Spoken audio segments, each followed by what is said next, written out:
Hey everybody, welcome to Technique Tuesday. Today we are going to paint this item right here. Last week we painted with a wet brush and today we're going to paint with a dry brush technique. So what you'll need today is a couple of stiff bristled brushes. So I'm going to use this one and I'm also going to use this one. This came in a pack of 3 from Dollar Tree, I believe. And then this one, there's no telling where I got this. If you want to do any fine details later, then just a thin brush like this. And then I'll show you what we're going to use this for in just a moment. Then we're also going to just use some acrylic paint. I did this one with brown and then this light turquoise. And I'm going to show you this side, and I'm just going to change it up a little bit. I'm going to do the brown with the deep denim blue. Any kind of acrylic paint is fine. I like ones that have a matte finish for this technique. Other times I'm really big on glossy finishes, but this time I wanted a little more matte. So this is what we're going to end up with. Obviously yours is going to be a little smaller than this. This is just my demonstration size so that you can see past my hands. And this is design number 3 of a set of 6 that I just posted. So there's all these different designs that were just posted. And remember, when you order them, you get the pair, but you also get the mirror set. So if the pattern is going this way, then the other earring will be a mirror image of it. So they're not identical. I just think the mirrored images look a whole lot better. So all of these will be mirrored as well. So let's get started. No water needed at all unless you need some to drink. I did leave the tape on this section and this section right here. And this is what I use to make sure that I kind of burnish down that tape before I paint. And on this one I did go ahead and peel it up around here. Not sure why, I just did.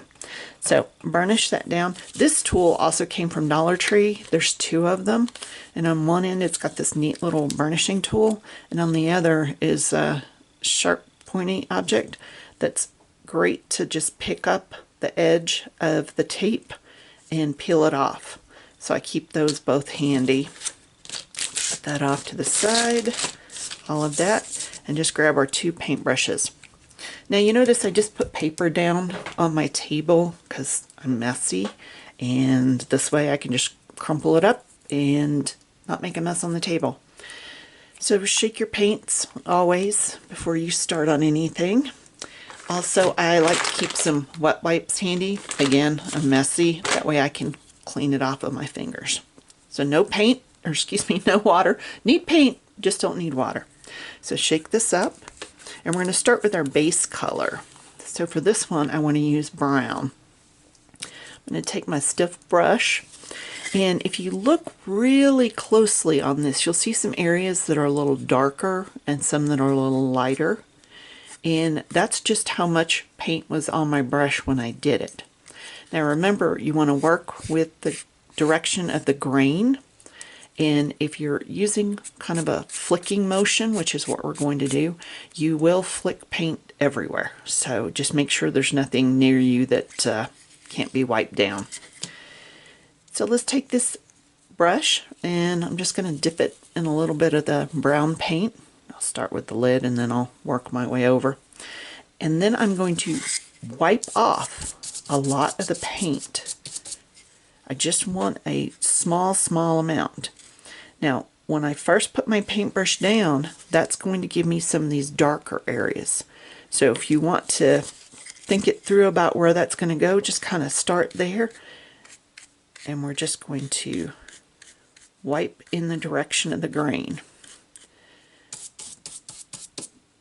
Take a little more of the paint off, and we're going to keep going.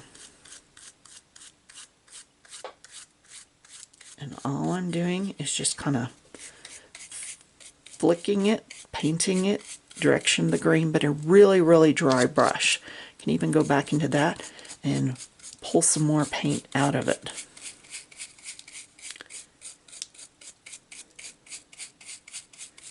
And you see where I touched it first, I've got these darker areas. So this is another case of when you're doing two earrings, put them side by side and kind of go across them both, and then you'll get a little bit more even pattern. When you go and do them a couple days apart, sometimes you mix up your paints, you forget what you did. So it's always easier to do it on at the same time. So I just keep going back and picking up a little bit more of that paint. And you can see, I mean, there's really not a whole lot being put on here.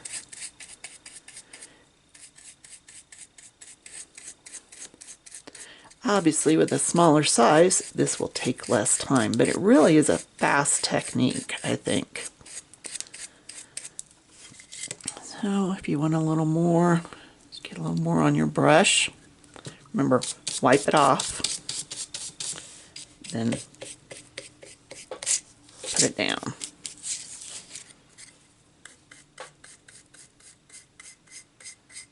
Now remember, I've still got the tape on this, so I want to be careful that I don't bump that tape loose. Now I did burnish it down to start with, but I still just want to be real careful there. Okay, so I'm good. I think that looks good there.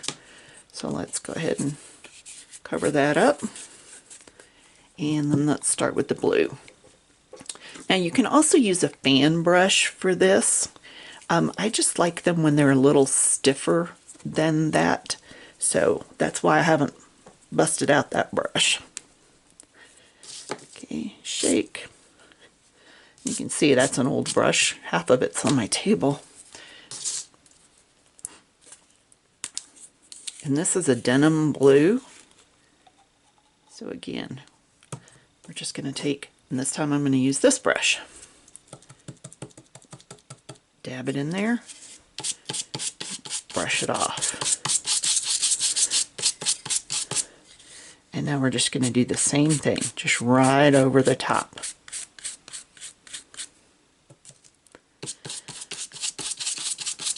And go light the first time, and you can always come back and put more on there. And you see how it's catching the edges and darkening those up, just like it did here. And here and here. So I really like that look. Remember, go with the green.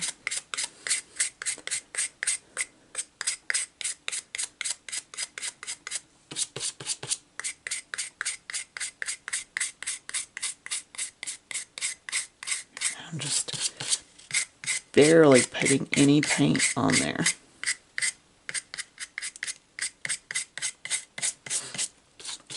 You can start to see it coming together. Move my fingers out of the way and keep going over here.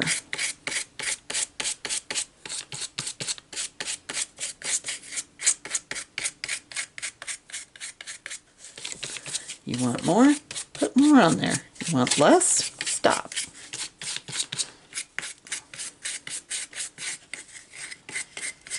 Really love the rustic look that it gives it.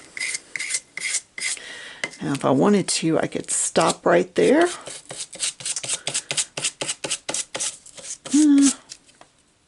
I might do a little bit more, but I think you guys get the gist of that. Now, once I get this the way I want this, then if you have taped off any areas, like here and here and here, or in this case on the edges, then you'd want to go back in. Now, by the way, this dries super fast. It's because it's barely any paint, so that's already dry. So go back in and pull your tape pieces off. And remember, that is now an option on my site, is to leave the tape on. I used to pull it off as a courtesy, but now if you'd like to have it left on, that is an option for you. This is where I went back with a thinner brush and just painted here and here. You could use a paint pen as well. You don't have to use a paintbrush. So here, I'm just going to go in, and these are raised up. All of this is an engraved area, so it's recessed down. So it makes it real easy to go in and just find those lifted up areas and paint that. Remember, you can always add more. You can't take away once it's on there. And that's not entirely true. If it comes out, if you're done with it and you really just absolutely hate it, sand this all back down again. And I love this sanding tool. I got it on Amazon, and I use the 220 grit, but it's a little handheld sander that you can just put the pieces of sandpaper on and just sand it right back down again. Let me get this finished.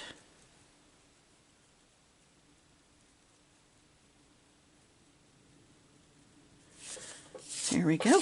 And if I wanted to go in and do the same for this area like I did here, I could also just paint that.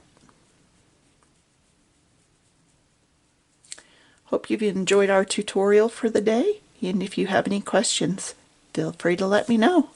Thanks, everybody.